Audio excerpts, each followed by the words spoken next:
절 말씀입니다.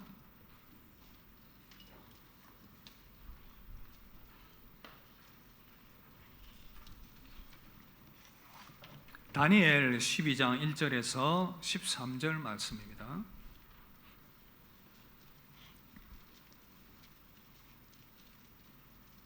네, 찾으신 줄 알고 제가 한 절, 여러분들 한 절 교독하겠습니다. 그때 내 민족을 호위하는 큰 군주 미가엘이 일어날 것이요 또 환난이 있으리니 이는 개국 이래로 그때까지 없던 환난일 것이며 그때 내 백성 중 책에 기록된 모든 자가 구원을 받을 것이라.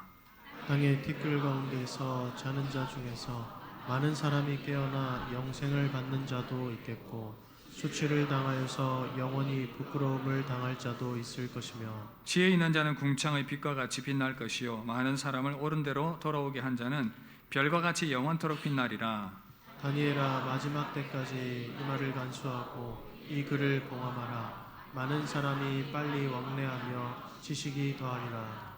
나 다니엘이 본즉 다른 두 사람이 있어 하나는 강 이쪽 언덕에 섰고 하나는 강 저쪽 언덕에 섰더니 그 중에 하나가 세마포 옷을 입은 자 곧 강물 위쪽에 있는 자에게 이르되 이 놀라운 일의 끝이 어느 때까지냐 하더라.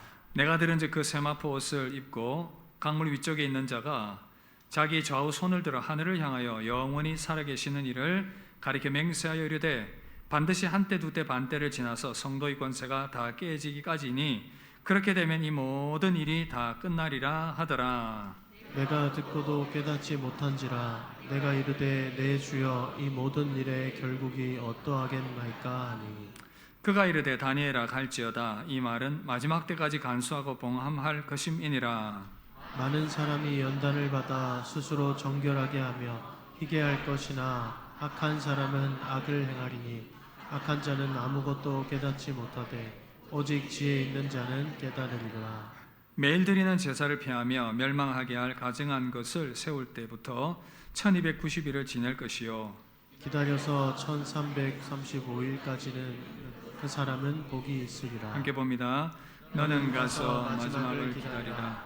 이는 내가 평안히 시다가 끝날에는 내 몫을 누릴 것이라. 아멘. 할렐루야. 마지막 때를 사는 비결이라는 제목으로 함께 하나님 말씀 듣도록 하겠습니다. 여러분들이 만약 앞으로 200년 뒤에 일어나게 될 환상을 보게 됩니다. 우리나라에 일어나게 될, 우리나라가 망한다든지 큰 일이 일어나게 될 것이다. 그런 꿈과 환상을 본다면 여러분 기분은 어떻겠습니까? 다니엘이 지금 그런 상황을 맞이하고 있습니다. 다니엘이 BC 약 536년경에 이 환상을 보게 되었습니다. 다니엘은 이스라엘 사람으로 바벨론 포로로 잡혀가 있던 사람이었는데 그 사람이 총리까지 지낸 사람, 그러나 하나님의 계시를 받고 꿈을 꾸는 사람이었습니다. 그런데 한 꿈을 꾸었는데 그 꿈의 내용이 바로 헬라 제국이 강하게 일어나서 그 민족들을 더 심하게 박해하게 될 그 환상에 대한 그러한 내용이었던 것입니다. 실제로 다니엘이 꿈을 꾸고 200년 뒤에 역사에 그 많은 일들이 일어났습니다. 헬라 제국이 이 알렉산더에 의해서 강하게 일어나게 되었고 그렇게 세워진 헬라 제국이 그러나 알렉산더가 빨리 죽게 되면서 네 나라로 나누어지게 되었습니다.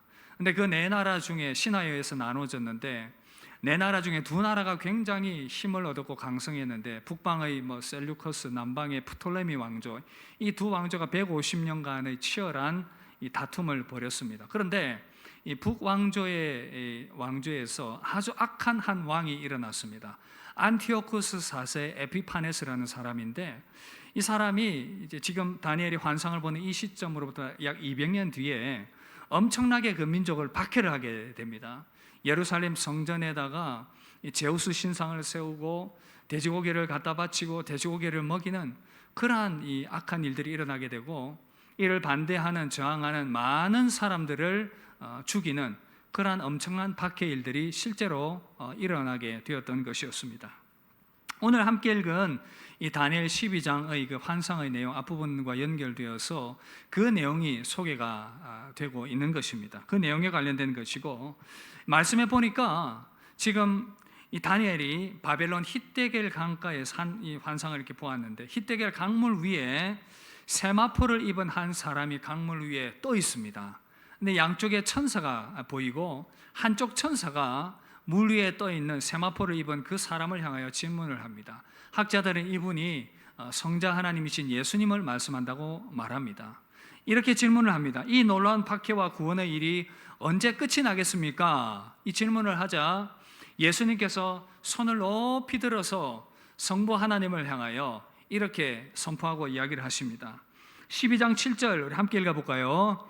내가 들은즉 그 세마포 옷을 입고 강물 위쪽에 있는 자가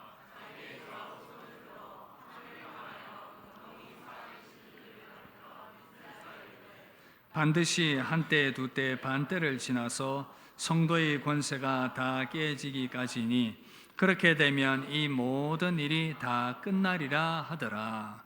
우리 주님께서 박해의 기간들이 얼마가 될지를 지금 알려주셨습니다.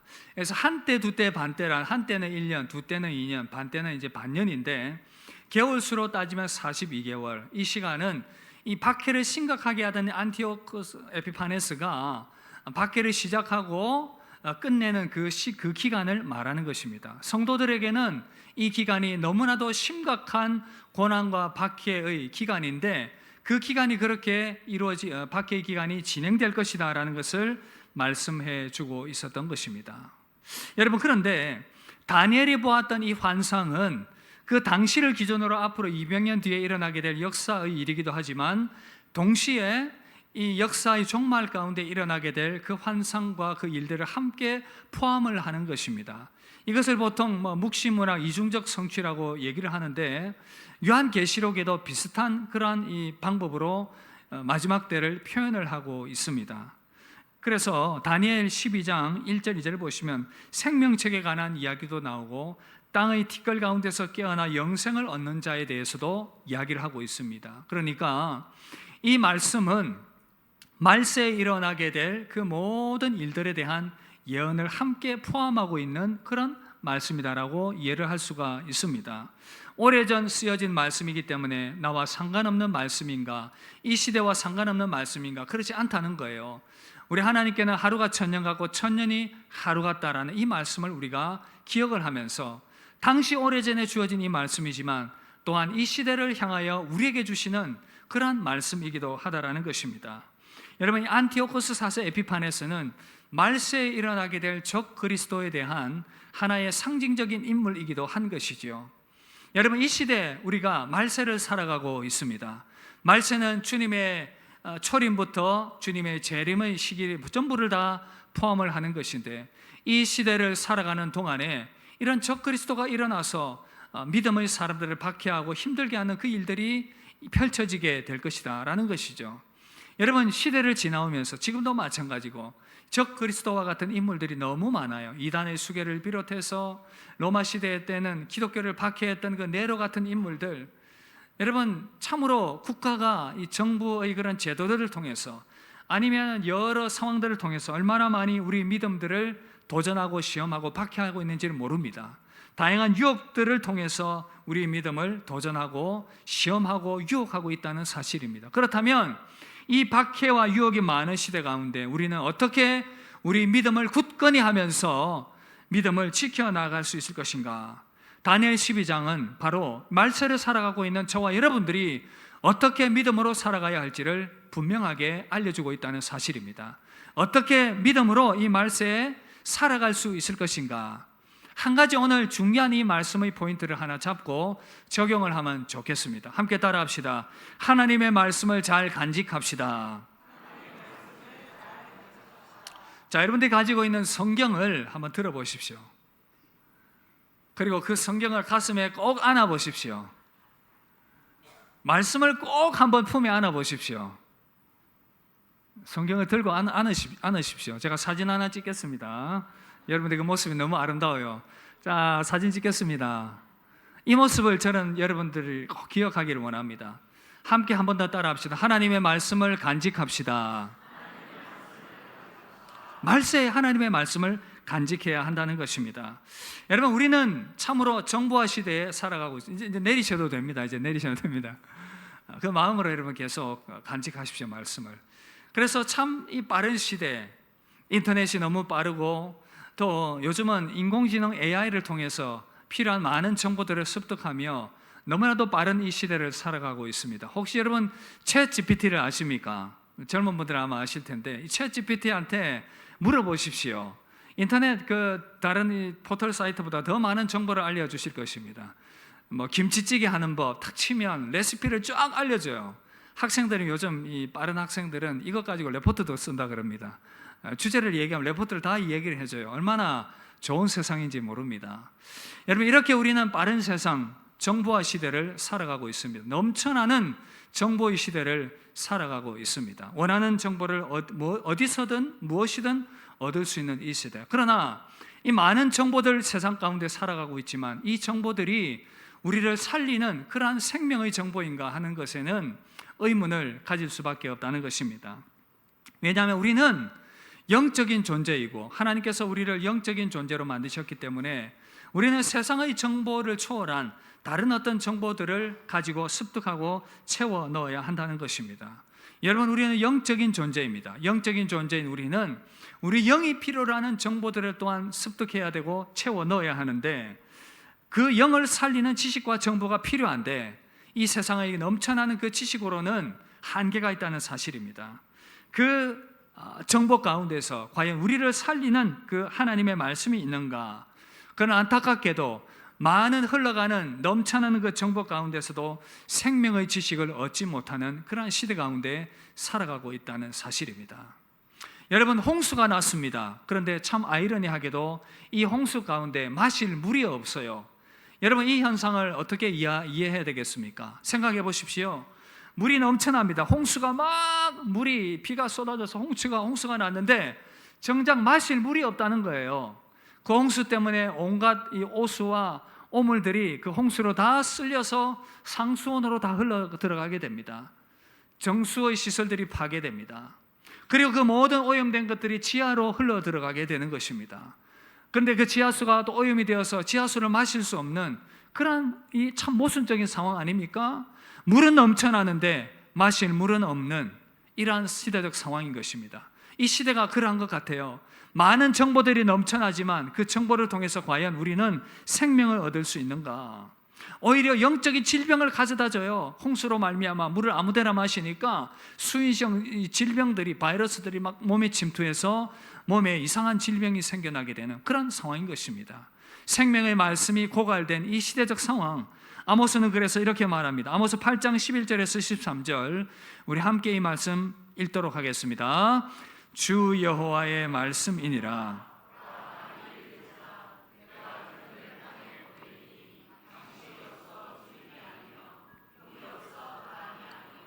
여호와의 말씀을 듣지 못한 기갈이라. 사람이 이 바다에서 저 바다까지, 북쪽에서 동쪽까지 비틀거리며 여호와의 말씀을 구하려고 돌아다녀도 얻지 못하리니 그날에 아름다운 처녀와 젊은 남자가 다 갈하여 쓰러지리라. 여러분, 너무 바쁜 시대, 사람들이 막 분주하게 오가면서 살아가고 정보들을 막 구하지만 그러나 참된 생명을 공급받지 못하는 그런 상황이라는 것 아니겠습니까? 그렇다면 성도된 저와 여러분들은, 영적인 삶을 그래도 살아가는 저와 여러분들은 이 시대 가운데에서 그럼에도 불구하고 이 말세의 때 하나님의 말씀의 지식을 우선순위로 삼고 그 말씀을 습득해야 될 줄 믿습니다. 특별히 이 말세에 하나님을 아는 지식으로 체험받게 되길 주의 이름으로 축복합니다. 여러분, 많은 지식들이 있지만 그것이 필요한 것은 사실이에요. 과학과 철학과 정치와 여러 가지 경제와 자기 필요한 분야들의 정보를 얻고 습득해야 되겠지만, 그러나 그보다 앞서서 성도라면 우리는 하나님의 말씀을 채워야 될 줄 믿습니다. 하나님을 아는 지식을 채워야 될 줄 믿습니다. 그래야 그 말씀이 우리를 살리고, 여러분, 그 말씀을 통해서 우리는 창조주 하나님을 알게 되고, 그 하나님을 알아야 하나님께서 창조의 세계를 운행해 나가는 그 원리들을 깨닫게 됨을 통해서 이 세상을 더 지혜롭게 살아갈 수 있게 된다는 사실입니다. 여러분, 그래서 다니엘은 오늘 하나님의 영감을 통해서 우리에게 주시는 말씀이 무엇입니까? 그 하나님의 말씀을 봉함하라, 하나님의 말씀을 간수하라, 그 말 아니겠습니까? 여러분 9절 보시면 마지막 때까지 잘 간수하고 봉함할 것임이니라. 봉함한다는 것은 비밀로 간직하고 꼭꼭 싸라는 말이 아니라 이 말씀을 마음에 잘 간직하라, 그 말인 것입니다. 잘 간수하고 보존하라. 이전에는 이 지필가들이 글을 막 이렇게 필사를 해서 그것을 베낀 사본을 잘 간직을 했었습니다. 마찬가지로 주님이 이렇게 우리에게 주신 말씀을 주신 이유는 그 말씀을 마음에 잘 새기고 잘 오고 오는 세대들 가운데 그 말씀을 잘 간직하라, 그런 의미가 아니겠습니까? 그러므로 다니엘이 이 말씀을 마지막 때까지 잘 봉함하라는 의미는 저와 여러분들, 말세를 살아가는 저와 여러분들이 변함없이 이 말씀을 마음에 잘 품고 간직하며 살아가라, 그 말인 것입니다. 여러분, 이 말씀을 마음에 잘 간직하게 되길 주의 이름으로 축복합니다. 말씀을 잘 간직하게 되길 주의 이름으로 축복합니다. 그래야 여러분, 우리는 세상을 분별할 수가 있어요. 너무나도 악하고 험한 세상, 정말 고난과 시험이 많은 세상, 이 말씀이 간직되지 않으면, 어려움과 고난과 시험이 찾아오면 그 말씀을 통해서 의미를 깨달아야 하는데 그것을 깨닫지 못하는 거예요. 여러분, 다니엘 12장 10절 보시면 많은 사람이 연단을 받아 스스로 정결하게 하며 희귀할 것이나 오직 지혜로운 자는 깨달으리라. 어려움과 고통의 시간이 찾아옵니다. 그런데 말씀이 없으면 왜 이 고통이 찾아오는지, 또한 말씀이 없으면 이 말씀을 어떻게 내가 헤쳐나가야 될지 지혜를 얻지 못하는 거예요. 어려움이 찾아오고 시험이 찾아올 때, 그러나 말씀을 간직한 자들은 그 가운데서 하나님의 뜻을 발견하게 되고 그 가운데서 말씀의 지혜를 통해서 그 어려움과 고난의 시기를 잘 지나갈 수 있게 된다는 것입니다. 그 가운데에서 말씀 중심으로 생각하는 그 방법들을 알게 된다는 것입니다.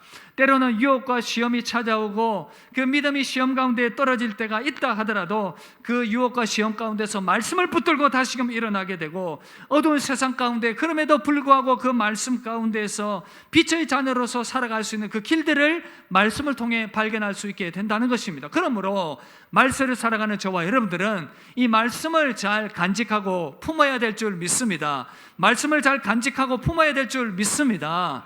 그렇다면 우리는 어떻게 이 말씀을 나의 말씀으로 간직할 수 있을 것인가?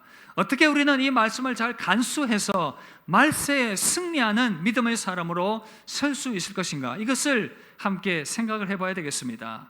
여러분, 말씀이 우리에게 들려지게 될 때에, 우리는 말씀을 또한 읽게 될 때에 이 말씀을 여러분 간수하기 위해서는 나의 말씀으로 받아들일 수 있게 되길 주의 이름으로 축복합니다. 나의 말씀으로 받게 되길 주의 이름으로 축복합니다.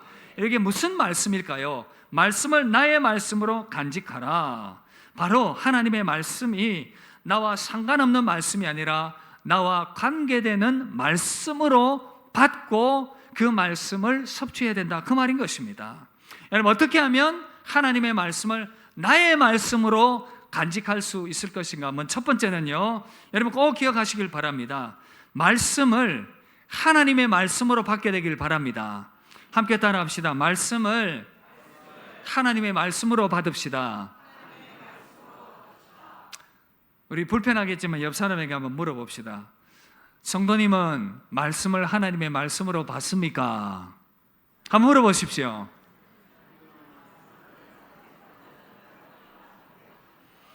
자, 여러분들을 도전하는 것입니다. 어떤 의미일까요?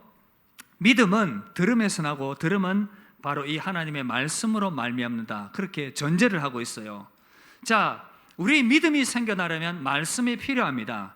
그런데 이 말씀을 하나님의 말씀으로 받지 않으면 믿음이 생겨나겠습니까? 그렇지 않겠습니까? 잘 모르겠습니까? 말씀으로 받지 않으면 믿음이 생겨나겠습니까? 그렇지 않겠습니까? 생겨나지 않지요. 자, 의사가 여러분 질병이 있어서 병원을 갔습니다. 환자분 보니까 이런 병입니다. 자, 처방전 써줄 테니까 이 약을 드십시오. 근데 이 환자가 처방전을 받고 나가면서 이 약 먹는다고 내가 낫겠나? 낫지도 않는다, 이렇게 생각을 하고 그 처방전을 이렇게 찢어가지고 그냥 버려버립니다. 약을 먹지도 않아요. 의사의 말을 믿지도 않아요. 그러면 이 환자는 병을 나을 수 있겠습니까? 없겠습니까? 당연하지요. 전문가가 정확하게 병을 진단해서 처방전을 줬는데 이거 안 먹으면 낫지 않는 것입니다. 여러분, 마찬가지로 하나님의 말씀으로 내가 받지 않고 믿지 않으면 그 말씀이 그 사람을 구원할 수 없고 그 사람에게 생명과 구원의 길로 인도할 수 없고 그 사람을 성숙의 길로 나아갈 수 없다는 것입니다.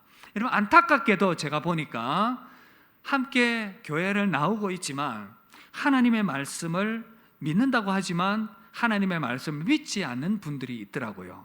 성경을 하나님의 말씀으로 받지 않아요. 그리고 또 선포되는 말씀을 하나님의 말씀으로 받지 않습니다. 목사님 생각이지 그게 말씀입니까? 이러는 분들이 있어요.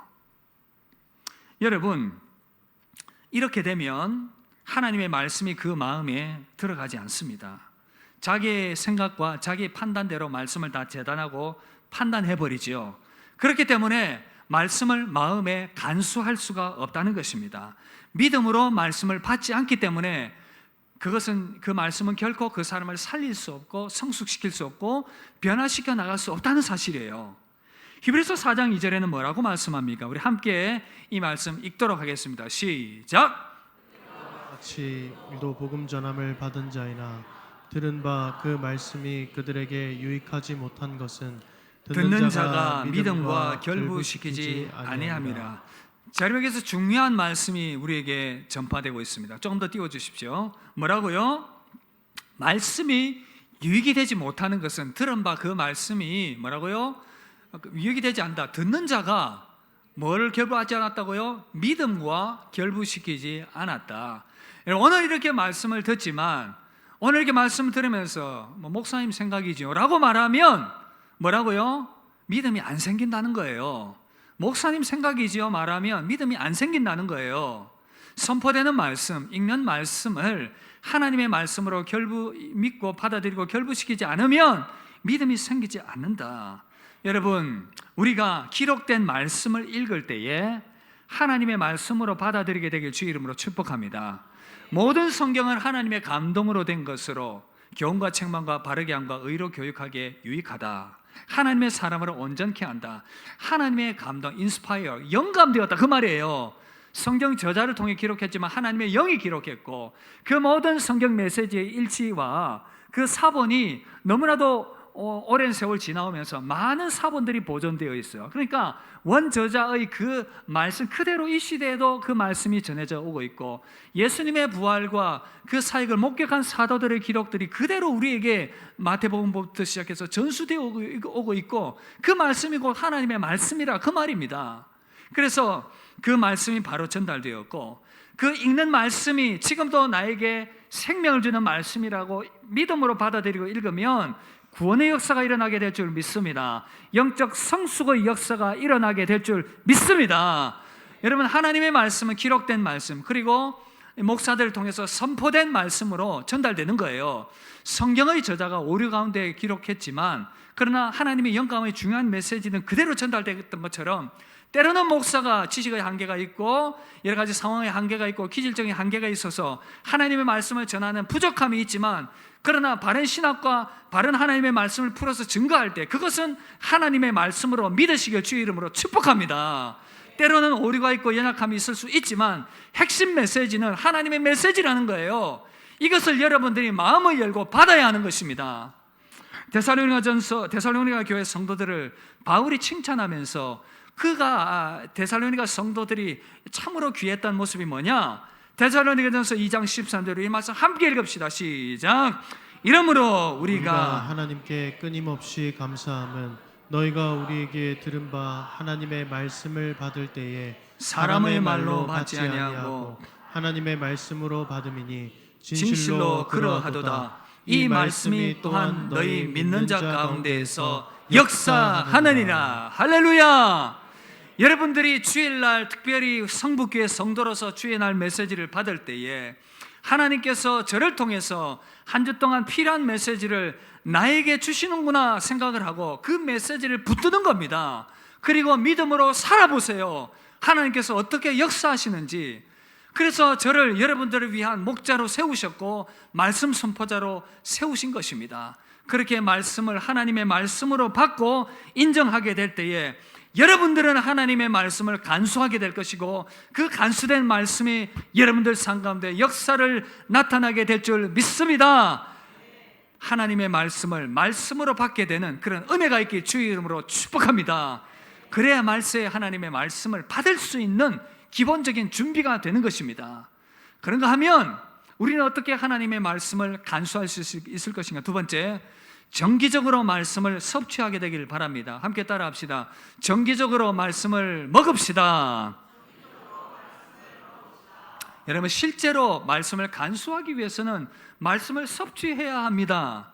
우리 몸이 유지되기 위해서 음식을 먹어야 몸이 유지되는 것처럼 우리 영혼이 구원받고 또 건강하게 세워지기 위해서는 말씀을 먹어야 건강이 유지되는 줄 믿습니다.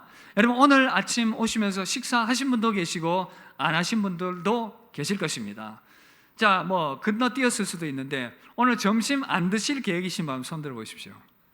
금식 외에 저는 밥 먹기 싫습니다. 금식 외에, 못 드신 분 외에. 여러분, 우리가 밥을 정기적으로 먹어야 되는 이유가 몸이 살기 위함인 것과 마찬가지로 하나님의 말씀을 우리가 먹어야 우리의 영적인 생명이 유지되는 줄 믿습니다. 그래서 여러분, 정기적으로 말씀을 섭취해야 돼요. 여러분, 식재료를 가지고 요리를 해먹는 방법들이 참 다양합니다. 여러분, 계란을 가지고 무엇을 해 드실 수 있습니까? 얘기해 보십시오. 계란찜, 예. 계란 후라이, 또 계란말이, 예. 또 삶은 계란, 예. 또 계란탕, 예. 계란탕, 예. 좋습니다. 제가 계란을 특별히 좋아하고 제가 뭐 할 수 있는 것도 많아요. 때로는 가끔씩 저 혼자 계란을 가지고 요리를 해 먹기도 합니다. 후라이를 하기도 하고 쪄 먹기도 하고 삶아 먹기도 하고 탕을 만들어 먹기도 하고 뭐 그럽니다. 뭐 그런다고 해서 아내가 음식을 잘 안 챙겨준다 그런 건 아니고 그냥 뭐 자립심을 키우기 위해서 한 번씩 뭐 그렇게, 예, 또 아내가 외출한다니 그러면 또 혼자서 먹어야 되니까. 여러분, 하나님의 말씀도 다양하게 요리를 해 드실 수 있습니다. 목사님, 그게 무슨 말입니까? 제가 한번 얘기해 볼까요?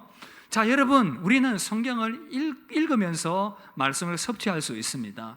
제가 생각할 때 가장 쉬운 요리법이 아닌가. 계란으로 치면 뭐 계란 후라이나 아니면 뭐 계란탕 정도, 찜 정도 될 것 같아요. 쉽게 드실 수 있어요. 그래서 여러분, 하루에 최소한 성경 한 장 아니면 뭐 3장 그렇게 정기적으로 말씀을 읽을 수 있기를 바랍니다. 성경을 읽을 수 있기를 바랍니다. 그래서 결심하십시오. 옆 사람 한번 격려하십시오. 우리가 지금 보면 주보에도 성경 읽기표가 계속 나가지 않습니까? 하루의 식사량은 몇 장입니까? 예, 성부께서 권장하는 식사량은 하루에 3장입니다. 3장을 꾸준히 드십시오. 한 장, 저는 식욕이 별로 안 좋아서 한 장만 먹게. 그래도 괜찮아요. 습관을 들이는 것이 중요합니다. 정기적으로 하나님 말씀을 읽게 되길 주 이름으로 축복합니다. 읽어야 됩니다. 그런가 하면 또 조금 난이도를 높여서 계란말이는 조금 제가 힘들 것 같아요. 그건 이제 말씀 묵상으로 좀 비유를 합시다. 말씀을 여러분 우리는 묵상할 수 있어요. 큐티 또는 묵상인데 이 말씀의 묵상은 한 장이나 짧은 구절을 가지고 그 말씀의 의미를 좀 깊이 파는 거예요. 본문의 말씀의 의미가 무엇일까? 이 말씀은 어떻게 해석될 수 있을까? 말씀의 의미와 해석을 하고 일단 이 말씀은 나에게 어떻게 적용하는 것일까? 이렇게 우리가 묵상을 통해서 말씀을 조금 더 깊이 있게 들어갈 수가 있습니다. 그런가 하면 또 우리는 성경 말씀을 암송할 수가 있습니다. 여러분, 암송은 인생의 어려움과 위기에 놓일 때에 암송한 말씀들이 탁탁 생각이 나요. 여러분, 이것을 경험해 보면 참 놀랍습니다. 저도 지나온 생애 동안에 암송했던 그 말씀이 위기 때마다 생각이 나고 그 말씀을 통해서 힘을 얻게 되는 그런 역사를 제가 자주 경험했습니다. 여러분들도 우리가 또 이 매달 또 암송 구절이 나가지 않습니까? 성북교회 참 좋은 교회, 그죠? 그 레시피를 따라서 또 암송을 또 도전해 보면 되는 겁니다. 여러분, 그래서 우리는 말씀을 또한 암송을 해서 채워넣는 것입니다.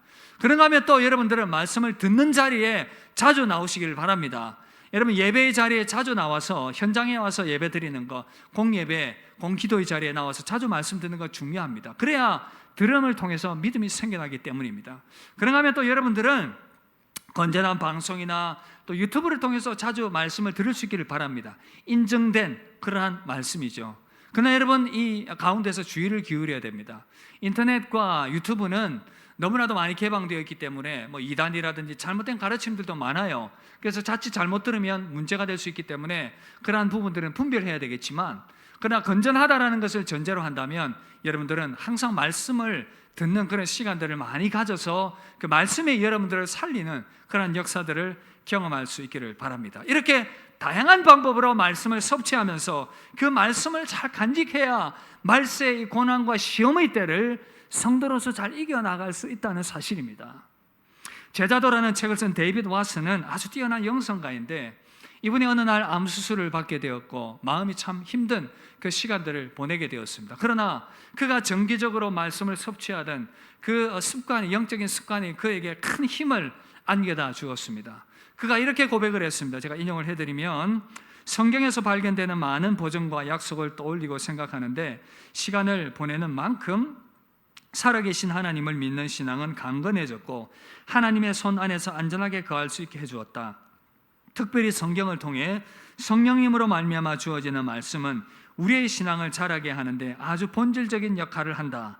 우리가 매일 여러 번 규칙적인 식사를 하면 육체적으로 튼튼해지듯이 우리 영혼도 매일 규칙적으로 여러 차례 하나님의 말씀을 먹는다면 영적으로 아주 강건해질 것이다. 여러분, 어떻습니까? 여러분들은 나를 살리고 나를 구원하고 나를 강건하게 하는 그 말씀을 정기적으로 섭취하고 있습니까? 아니면 그 말씀을 섭취하지 못해서 여러분들의 영혼이 영양실조에 걸려 있거나 아니면 곧 아사 직전에 있는 그런 모습은 아닙니까? 그로 말미암아 영혼이 가난하고 곤핍하고 참 힘든 가운데 있지는 않습니까? 우리 주님께서, 제가 여러 번 인용하지만 라오디게아 교회 성도들을 향해서 그런 이야기를 했습니다. 나는 부자라, 부족한 것이 없다라고 말하지만 내 영혼이 가련한 것과 곤고한 것과 헐벗은 것을 네가 알지 못한다. 네가 눈먼 상태에 있다는 것을 네가 알지 못하는구나. 주님이 그렇게 말씀하셨습니다. 혹시 오늘 이 예배 자리에 나왔는데 나의 영혼이 그런 곤핍한 가운데 말씀을 공급받지 않아서 그런 가운데 있는 것은 아닙니까? 여러분들 다시 한번 더 도전합니다. 다니엘의 도전입니다. 말씀을 봉함하라. 여러분들의 내면에 정기적인 말씀의 섭취를 통해서 말씀을 봉함하고 간직하게 되는 은혜가 있기를 주 이름으로 축복합니다. 그래야 여러분, 이 간직한 말씀을 말세에 이 말씀을 나눌 수가 있어요. 그리하여 우리는 하나님께서 더 귀하게 쓰시는 믿음의 사람으로서 쓰임받을 수 있다는 사실입니다. 내 안에 채워져 있는 말씀이 있어야 그 말씀을 나눌 수 있고요. 그리하게 될 때에 우리는 오늘 다니엘의 말씀에 의한다면 빛과 같이, 별과 같이 빛나는 그런 존재가 되는 것입니다. 그래서 우리는 이 간직한 말씀을 전할 수 있기를 주 이름으로 축복합니다. 여러분, 12장 3절을 함께 읽을까요? 지혜 있는 자는 궁창의 빛과 같이 빛날 것이요 많은 사람을 옳은 대로 돌아오게 한 자는 별과 같이 영원토록 빛나리라. 여러분, 진짜 지혜 있는 자는요, 세상의 지혜, 삶의 지혜를 가지고 세상을 잘 살아가는 것도 중요하지만 그에 더하여서 어쩌면이 아니라 더 중요한 것은 바로 하나님의 말씀의 지식인 줄 믿습니다. 하나님을 아는 지식과 지혜인 줄 믿습니다. 하나님을 아는 지식과 지혜가 있어야 우리는 그 지혜를 가지고 세상을 잘 살아낼 뿐 아니라 많은 사람들을 그 지혜 가운데로 인도하여서 생명과 구원의 길로 이끌 수 있다는 사실입니다. 그리하여 저와 여러분들이 하늘에서 별과 같이 빛나는 그런 아름다운 존재들로 세움받게 되기를 바랍니다. 우리가 그런 거룩하고 아름다운 존재로 부름을 받았습니다. 말세에, 이 마지막 때에 다니엘의 그 권면처럼, 그 명령처럼 정말 하나님의 말씀을 잘 간수하여서, 잘 간직하여서 하나님께 귀하게 쓰임받는 저와 여러분들 되시기를 주 이름으로 축복합니다. 한 이야기로 말씀을 마무리하겠습니다. 여러분, 실제 있었던 이야기인데, 수년 전에 미국 아리조나주의 콜로라도 강에서, 여러분, 아리조나주 수렵국의 비밀 요원들이 몰래 이 두꺼비를 채취하는 이 사람들을 체포했습니다. 아니 두꺼비 잡는 사람을 왜 굳이 체포하는가?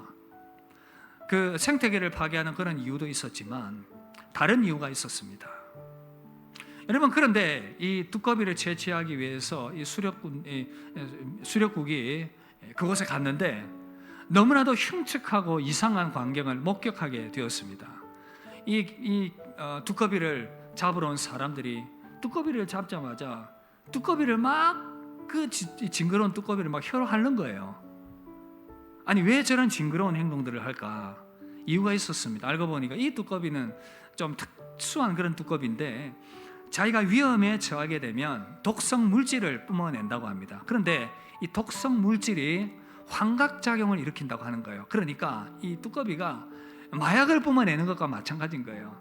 그래서 이 사람들이 가가지고 몰래 두꺼비를 잡아서 그 약물을 채취하려고 하는 것이었습니다. 그 두꺼비를 보자 여기 중독된 사람들이 그 지저분한 두꺼비를 막 핥으면서 이 환각의 그 만족감을 얻으려고 하는 그런 흉한 모습이었다는 것입니다. 그런 생각이 들었습니다. 여러분, 이 두꺼비를 핥고 있는 이 사람 이야기, 그 사람들만의 이야기일까라는 생각입니다. 이 시대에 살아가는 많은 사람들이 참으로 이 세상의 헛된 것들을 그렇게 추구하며 핥으면서 살아가는 그런 인생이 아닌가. 믿음의 사람이지만 자칫 우리도 믿음 가운데 제대로 깨어있지 않으면, 하나님의 말씀이 말세 가운데 채워지지 않으면 이런 어리석은 인생과 나락으로 떨어질 수 있는 존재라는 것입니다. 우린들 예외가 없는 거예요. 그래서 여러분, 다니엘의 권면이 다시 한번 더 우리에게 진지하게 와닿습니다. 말세 하나님의 말씀을 봉함하라, 간직하라. 사랑하는 여러분은 어떻습니까? 말세를 살아가는 저와 여러분들, 과연 하나님의 말씀을 간직하고 봉함하며 살아가고 있습니까? 오늘 이 말씀이 거룩한 도전을 받으면서 저와 여러분들 함께 도전받으며 또 여러분들을 권면하고 도전합니다. 사랑하는 성도 여러분, 하나님의 말씀을 간직하게 되길 주의 이름으로 축복합니다. 하나님의 말씀을 간직하게 되길 주의 이름으로 축복합니다. 무엇보다도 읽는 말씀과 선포되는 말씀을 하나님의 말씀으로 인정하고 받아들이고 그 말씀을 계속해서 채워넣는 정기적인 그 영적인 습관들을 통해서 여러분들의 영혼이 살아나고 강건한 가운데 세움받고 참으로 하나님의 백성답게 그렇게 살아가며 말세를 승리하는, 하나님의 나라를 붙들며 그 나라를 소망하며 아름답게 살아갈 수 있게 되기를 바랍니다. 그렇게 이 말세의 아름다운 믿음의 사람들로 하나님의 말씀을 붙들고 살아감을 통해서 그렇게 아름답게 세움받게 되기를 주의 이름으로 축복합니다. 우리 함께 찬양하고 합심해서 한번 받은 말씀 가지고 기도합시다. 말씀 앞에서 우리가 주님 섭니다, 이 고백과 간증 가지고 함께 간절히 찬양하고 함께 한번 기도하도록 하겠습니다.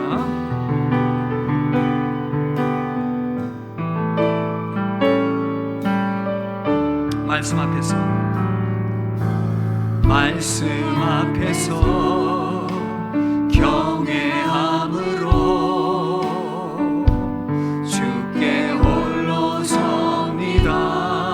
생명의 말씀, 생명의 말씀 읽고 순종해 주를 예배합니다. 주를 예배합니다.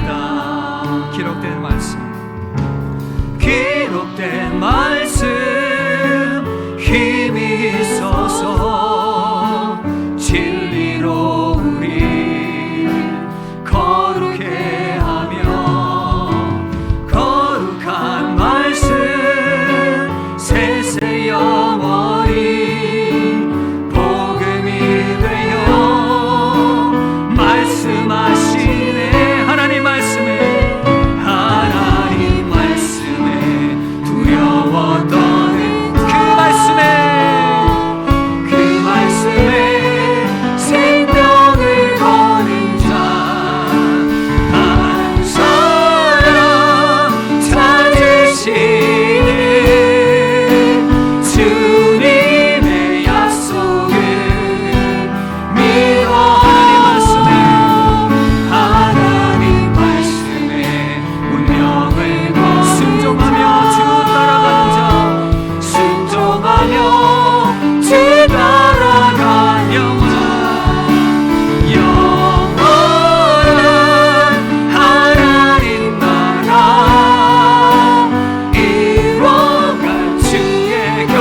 다시 한 번 더 손에 꼭 듭시다.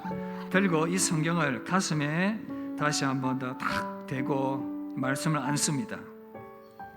그리고 여러분 이 시간 결단하며 기도하십시오. 하나님, 말씀을 소홀히 하고 가까이 하지 못했던 나의 모든 죄와 연약함을 용서하여 주시옵소서.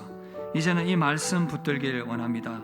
내가 하나님 말씀을 하루에 한 장이라도, 두 장이라도, 세 장이라도 꼭 읽기를 원합니다. 내가 말씀 묵상에 도전해 보길 원합니다. 암송에 도전해 보길 원합니다. 선포되는 말씀과 또한 기록된 말씀이 하나님의 말씀으로 인정하며 하나님의 영감된 말씀으로 받아들이며 이 말씀 붙들고 이 말씀을 간직하며 말세를 살아가게 하여 주시옵소서. 우리 성경 꼭 가슴에 품고 붙들고 선한 결단하며 한번 기도하며 나아가겠습니다. 기도하겠습니다.